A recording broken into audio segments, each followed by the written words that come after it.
2024-এর যে পুজো, এই পুজোতে একটা বিরাট লেভেলের কিন্তু টক্কর হবে দেবদা এবং সোহমদার সঙ্গে, এবং তার সঙ্গে সঙ্গে মিঠুন চক্রবর্তীর সঙ্গে এবং আমাদের দেবদার সঙ্গে। সো হ্যালো গাইস, আমি Deep and welcome back to my channel Deep exclusive. So এখন আমি এই ভিডিওর মধ্যে কথা বলবো শাস্ত্রীর নতুন মোশন পোস্টারকে নিয়ে, এবং এটা কিন্তু আজকের বিশ্বকর্মা পুজো একটা উপলক্ষে কিন্তু এটাকে পাবলিশ করা হয়েছে। সো কেমন হলো এই পার্টিকুলার মোশন পোস্টারটা? তো সত্যি বলতে শাস্ত্রীর কিন্তু এর আগে আরও একটা কিন্তু পোস্টার এসেছিল, এবং যে পার্টিকুলার পোস্টারে সমস্ত ক্যারেক্টারকে কিন্তু স্পেস দেওয়া হয়েছিল। সেটা আমি সোহমদা বলি, বা মিঠুন চক্রবর্তী বলি, বা দেবশ্রী ম্যাম বলি, এছাড়াও কিন্তু আরও অনেক ক্যারেক্টার কিন্তু ছিল, এবং অনির্বাণ চক্রবর্তী সম্ভবত রয়েছে এই পার্টিকুলার প্রজেক্টের মধ্যে। তো ওটা একটা সম্পূর্ণ ক্যারেক্টারের একটা পোস্টার ছিল, বা ডিসেন্ট পোস্টার ছিল, বাট সিনেমাটার হাইপ বাড়াতে, ক্রেজ বাড়াতে, যে আমি কেন হলে আসবো শাস্ত্রী দেখতে, এই বিষয়টা না মানুষের মধ্যে জাগছিল না। তো ওই একটা কিন্তু মানে বিষয়পত্র ছিল, কিন্তু এই যে পার্টিকুলার পোস্টার, যে মোশন পোস্টারটা আজকে ড্রপ করা হয়েছে, সেটা মানুষের মধ্যে এক্সাইটমেন্ট জাগাতে কিন্তু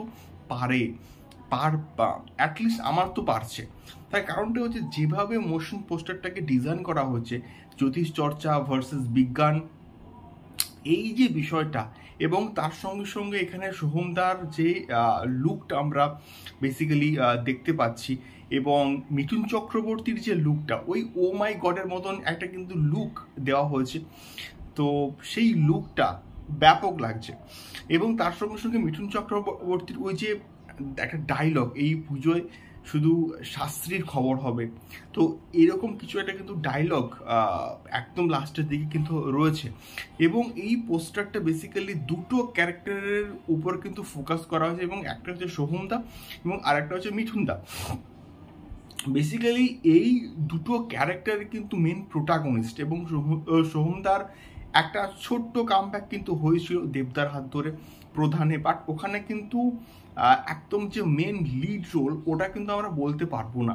কিন্তু এই পার্টিকুলার প্রজেক্টটা শাস্ত্রীতে কিন্তু সোহমদা মিঠুনদার সঙ্গেও কিন্তু একটা, আমি কাইন্ড অফ বলবো যে লিড রোল কিন্তু প্লে করবে। তো বিষয়টা মিঠুন চক্রবর্তীর ওই ভয়েস ওভারটা পুরো মোশন পোস্টারটাকে কিন্তু একটা আলাদাই কিন্তু ভাইব দিচ্ছে, এবং তার সঙ্গে সঙ্গে মিঠুন চক্রবর্তীর হাত ধরে কিন্তু মানে মিঠুন চক্রবর্তী আছে মানে সাধারণ দর্শক দেখতে আসবে। তার কাবুলিওয়ালা দারুণ ছিল, এবং সেখানে তার পারফরমেন্স সেই লেভেলের, সেই স্ট্যান্ডার্ডের কিন্তু ছিল। তো সাধারণ দর্শক দেখতে আসবে, এবং আমার মনে হয় যে মিঠুন চক্রবর্তীর হাত ধরে সোহমদার আরও একবার কিন্তু কামব্যাক হতে চলেছে, এটা ভালো কামব্যাক। এবং সোহমদা যে ভালো একজন অভিনেতা, তার প্রেম আমার বলো বা অমানুষ বলো, সেগুলো দেখলে তোমরা বুঝতে পারবে, এবং সেই মানুষটাকে নিয়ে এক্সাইটমেন্ট বলো বা ক্রেজ বলো, তখন কিন্তু সেই লেভেলে কিন্তু ছিল, যেটা এখন বর্তমানে কিন্তু হারিয়ে ফেলেছে আমাদের সোহমদা। তো আমার মনে হয় এই শাস্ত্রী দিয়ে কিন্তু একটা ভালো রকমের কামব্যাক হতে পারে আমাদের সোহমদা। দেখা যাক কেমন হয়, এটার যখন ট্রেলার আসবে, যখন টিজার আসবে, তখন আমরা কিন্তু কথাবার্তা বলতে পারবো আরও ডিটেলসে। বাট স্টিল আমি বলবো এই শাস্ত্রীর মোশন পোস্টার কিন্তু বেশ ভালো হয়েছে, এবং পুজোতে যে একটা জোরদার টক্কর হবে শাস্ত্রী ভার্সেস বহুরূপী ভার্সেস হচ্ছে আমাদের টেক্কা, এটাকে নিয়ে তো কোনো রকম আর সন্দেহ রইল না। দেখা হচ্ছে পরবর্তী ভিডিওতে। টাটা।